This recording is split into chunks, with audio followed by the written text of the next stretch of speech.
안녕하십니까. 브레인 디자이너 김석봉입니다. 여러분 아마 브레인 디자이너라는 말을 처음 들어봤을 겁니다. 브레인 디자이너는 인간의 사고방식을 바꿔주는 직업입니다. 여러분은 이 자리에 올 때까지 수많은 편견을 가지고 왔을 겁니다. 과연 지방대생 출신의 한 번도 인기를 얻어본 적이 없는 그 사람이 무슨 얘기를 할지 여러분은 궁금했을 겁니다. 그리고 아마 여러분들은 아이들을 키우면서 어떤 사람이 공부를 잘하는지, 누구는 머리가 좋은지 이미 정해져 있을 거라고 생각하고 아이들을 키웠을 겁니다. 그런데 정작 아이들의 두뇌는 정해져 있지 않습니다. 그 이유를 오늘 얘기할 겁니다. 지금부터 교육인문학 강의를 시작하겠습니다.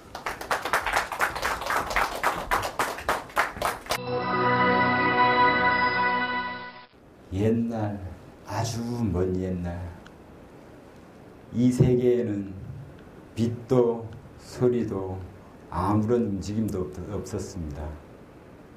그 속에는 단지 악의 기운과 선의 기운이 서로 힘을 마주치며 싸우고 있었지요. 그러던 어느 날 악의 기운과 선의 기운은 서로 부딪히며 꽉! 하고 이 세상에 불기둥을 뿌려놓았지요. 그 불기둥의 조각들이 이 우주에 하나하나 흩어져 이 거대한 우주를 만들었습니다. 우리는 그 우주 속에 살고 있는 거죠. 그것이 150억 년 전 빅뱅이었습니다. 이 빅뱅이 있은 후 다시 70억 년이 지난 우리 은하계가 탄생하게 되죠. 이 우리 은하계가 탄생한 지 다시 30억 년이 지난 후 태양계가 탄생하고 태양계 주위에 지구가 돌고 지구 주위를 또다시 달이 돌게 되었죠.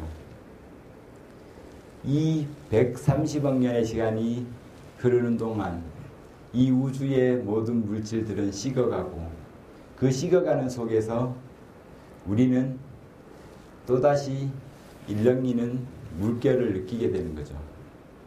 이 지구는 식어서 물이 생기고 공기가 생기고 그 공기가 또다시 바람을 만들고 그 바람은 물을 일렁이게 하면서 단세포 생물을 만들어냅니다.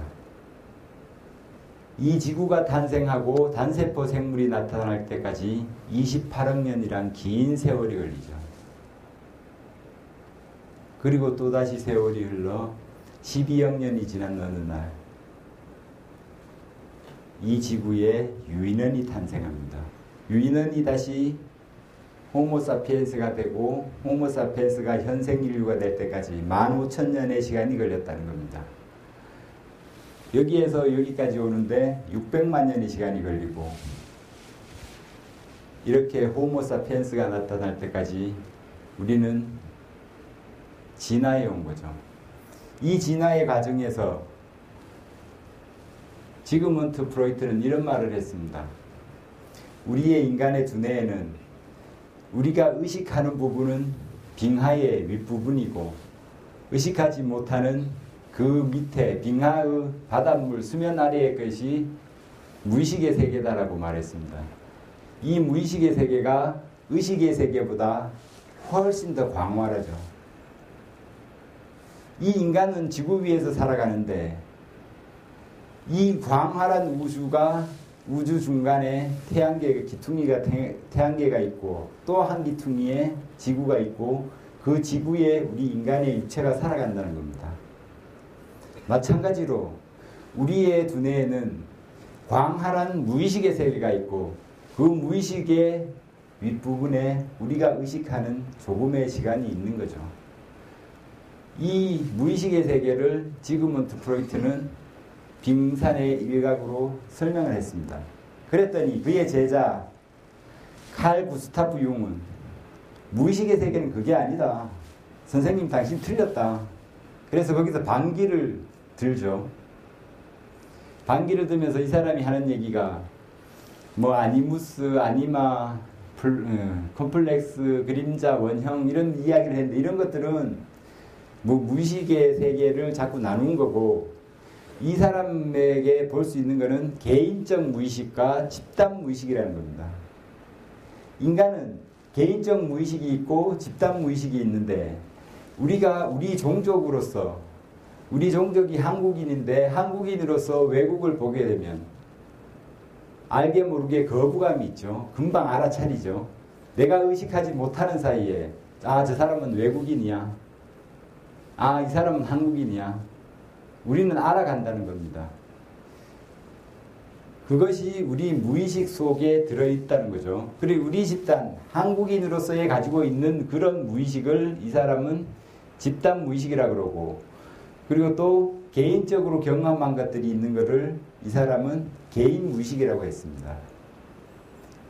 근데 제가 이렇게 연구를 해보니까 그것이 아니라 우리는 이 진화의 150억 년의 긴 세월 동안에 진화해 온 과정에서 그 무의식이 형성됐다는 겁니다.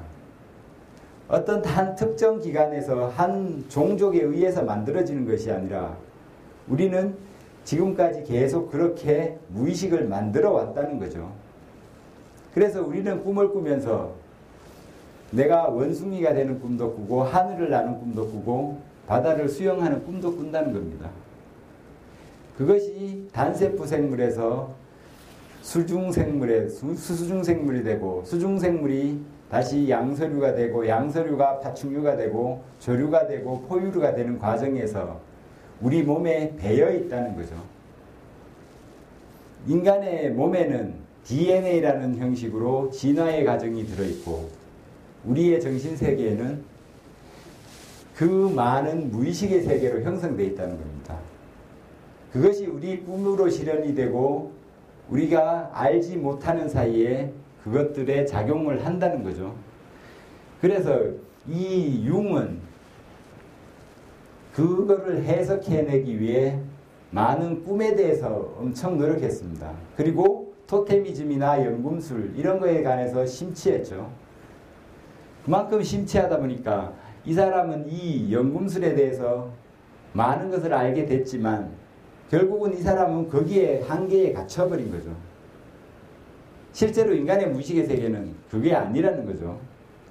이 사람 자신도 한계를 벗어나지 못했다는 게 뭐냐면 이 사람 자체가 원래 타고난 목사의 아들입니다. 목사의 아들이란 얘기는 기존에 자기가 가지고 있는 것들을 뱃속에서부터 가지고 태어난 거죠. 근데 이 사람이 자기가 팔팔한 젊은 시절에는 종교를 거부했죠. 아버지가 기도하는 그 형태를 보고 아버지의 목사 활동을 보고 그것이 잘못됐구나라고 스스로 판단했습니다. 그래서 아버지를 거부하죠. 신을 거부하게 됐죠. 그 거부하는 것들이 결국에는 젊은 시절에는 신을 믿지 않다가 나중에는 이 사람이 신을 믿게 됩니다. 왜? 그 사람의 무의식의 세계는 이미 모태신앙으로 다져져 있다는 거죠.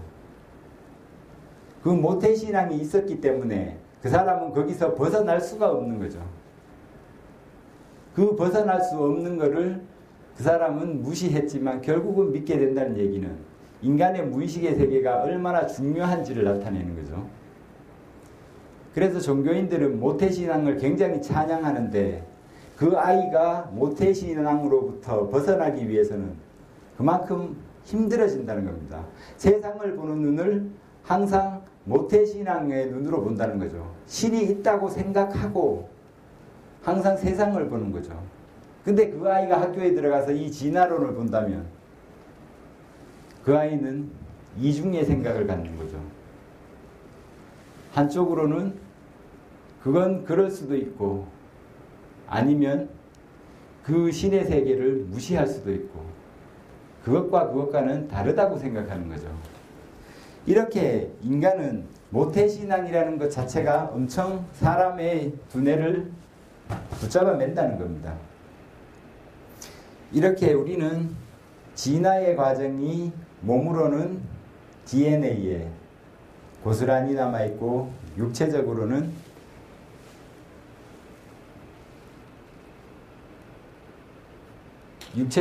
DNA에 남아있고 정신적으로는 무의식의 세계에 남아있다는 겁니다. 이 무의식의 세계, 그러면서도 우리는 지금까지 프로이트가 무의식의 세계에서 얘기한 게 100년 전인데 아직까지도 우리는 무의식의 세계를 알아가지 못하는 거죠. 우리는 이런 얘기를 가끔 합니다. 내가 아이를 막 야단치는데 옛날에 우리 엄마가 야단치던 거가 똑같이 하고 있어.